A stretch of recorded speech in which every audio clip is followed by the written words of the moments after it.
I'm hearing all the right things from Craig Berube so far the things that I want to hear, I'm hearing.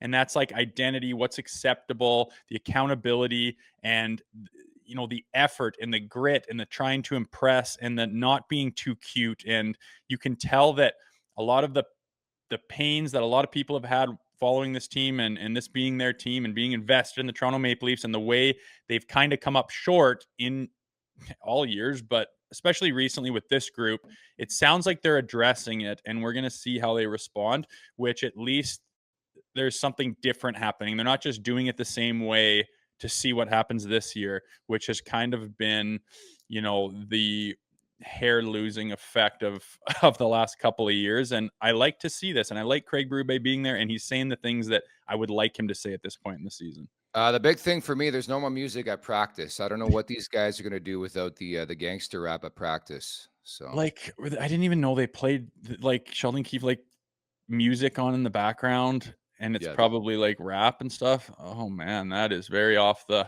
wall, but I would put that back to normal practice again too. I don't That's just weird, but yeah, of course the media would like that one, and it is interesting. You come in and say cut that shit out. Like Craig Berube is a no BS guy, and I think people are going to find that out in a hurry. He's not a jerk, he's not a prick, he's not arrogant, he's not any of those things, but he's just no BS kind of guy, and you're seeing it right there. He's like, "Hey, turn that crap off. We got work to do." And I yeah, don't no, see that at all. exactly my feeling. Like I know we're just a week into camp, and don't worry for those of you in the chat. We're not gonna thoroughly dissect the first preseason game, nor the second, the third, the fourth, the fifth, or the sixth. You know how we feel about the preseason, the regular season for that matter in general. But I like the fact, to your point, there's an early tone setting by the new coaching staff, namely Craig Berube, where it's like, I don't know what happened in the past. That shit's not going to fly in my direction. I often joke about the permanent scowl on Chiefs' face. I love that. Like even the fact that it's the first preseason game, he ices a good majority of his opening night roster, and he talks about being too slow and too cute. You see his mannerisms on the bench. Like I love the fact that there's actually going to be accountability when it comes to this team.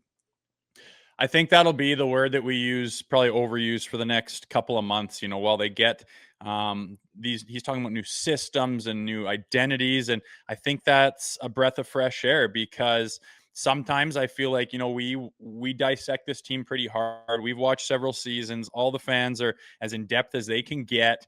And I think the frustration is that you see the problems and they don't seem to be identified and they don't seem to be spoken about and they don't seem to be addressed. And that's frustrating for a Maple Leaf fan. And now it just seems like there's an aura of, that coming to light, it being addressed by a proper individual who understands the same things that some of the fans feel is wrong with the team, and he's going to go and try to address them and correct them. And how well that works, I mean, that's why we're going to watch.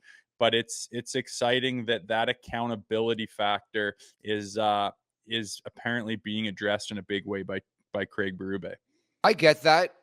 I just wonder how far he can go with it, right? Because like let's not lose sight. I know Mike Babcock's a different story, but he was more of the cut from the same type of cloth. I think we can both agree in the way he viewed the game as Craig Berube. I just wonder when the going gets tough. I know it's preseason, we can joke about it now, but inevitably there's going to be moments throughout the season where somebody dogs it, misses an assignment, Berube gets pissed, and the response is what I'm eager to see is how these guys respond to a bit of more scrutiny. Oh, 100%. That's the $1 million question, man. How is this group going to respond to Craig Berube's philosophy? In a perfect world, you get 100% buy-in, and you have a group of guys that are willing to go through a wall for this team and for this coach and for the direction that he wants to take it. That's the ideal scenario. That's what everyone in coaching is trying to get. Unfortunately, there's 20 plus individuals on a roster. There's a lot of different mentalities. There's egos, there's habits, there's differences in approach, and it's not easy to get a whole bunch of guys pulling the exact same way on that rope. You can get friction. I'm not forecasting that. I'm not thinking that's going to happen. I'm not predicting that, but I think there will be some changes in accountability, some changes in identity, and automatically I go to the skill players and the high end players, and it's how much are they going to buy into that? Are they going to lead by example? Are they going to show the way? Or, there's a tendency for a really, really good all-star player to be like, yeah, I know what I'm doing. I do it my way. This is how I feel comfortable. This is how I've done what I've done to get me to this point, and I'm going to continue doing that.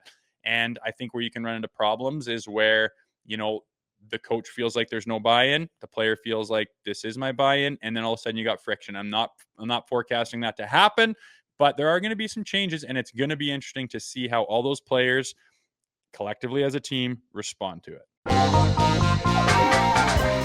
Make sure to check out more of our content right here on the Leafs Nation YouTube page. We got long form interviews, we got clips, we got epic rants by Jay Roseau. We simply have it all. And don't forget, you can find out much more at theleafsnation.com. Thanks so much for watching.